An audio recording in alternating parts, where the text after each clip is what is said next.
So in this shorts we are going to discuss about the combustion reaction. அவங்க 4 moleculesக்கான combustion reactionக்கு என்ன equation வந்து கேட்டுக்கிறாங்க. நம்ம இப்போ 4 moleculesக்கும் பார்க்க முடியும். 4 molecules சேர்த்து full வீடியோவை நான் போட்டுக்கிறேன். அது full வீடியோல பாத்துங்க. இப்போ நம்ம வந்து toluene molecules மட்டும் நம்ம பார்ப்போம். ஓகே.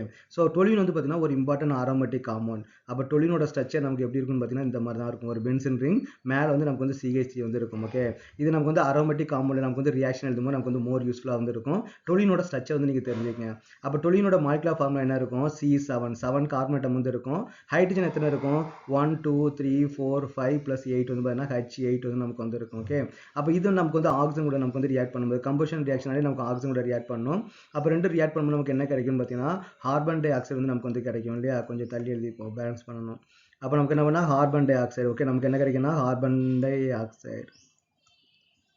ஓகே, நமக்கு என்ன கிடைக்கும் பார்த்தீங்கன்னா கார்பன் டை ஆக்சைடு வந்து கிடைக்கும். ப்ளஸ் நமக்கு என்ன வாட்டர் வந்து கிடைக்கும். ப்ளஸ் ஹீட் அண்ட் லைட் வந்து நமக்கு வந்து கிடைக்கும். ஹீட் அண்ட் லைட் வந்து நமக்கு வந்து கிடைக்கும். ஹீட் அண்ட் லைட் வந்து நமக்கு கிடைக்கும். ஓகே.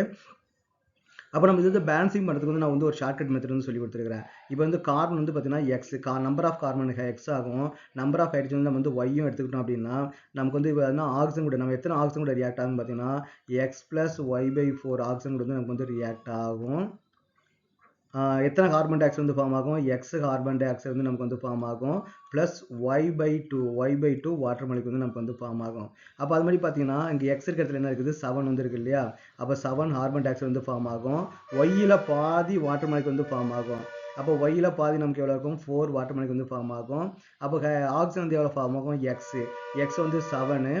அப்போ வந்து ஒய் என்னது 8. அப்போ 8 by 4 which is equal to 7 plus 2 which is equal to 9 வந்து வரும். ஸோ இந்த பேலன்சிங் மெத்தட் வந்து நமக்கு வந்து ரொம்ப யூஸ்ஃபுல்லாக வந்து இருக்கும். ஓகே, ஸோ இதான் நமக்கு வந்து ஃபைனல் ஈக்குவேஷன். இந்த பேலன்சிங் வந்து பார்த்தீங்கன்னா மோல் கான்செப்ட் வந்து ரொம்ப யூஸ்ஃபுல்லாக வந்து இருக்கும். இந்த கம்பஷன் ரியாக்ஷன் வந்து நம்ம ஹைட்ரோ கார்பனுக்கு வந்து யூஸ் ஆகுதோ இல்லையோ, ஆர்கானிக்ல யூஸ் ஆகுதோ இல்லையோ, நமக்கு வந்து பார்த்தீங்கன்னா மோல் கான்செப்ட் வந்து இந்த ஈக்குவேஷன்ஸ்லாம் நமக்கு வந்து நம்ம யூஸ் பண்ணுவோம்.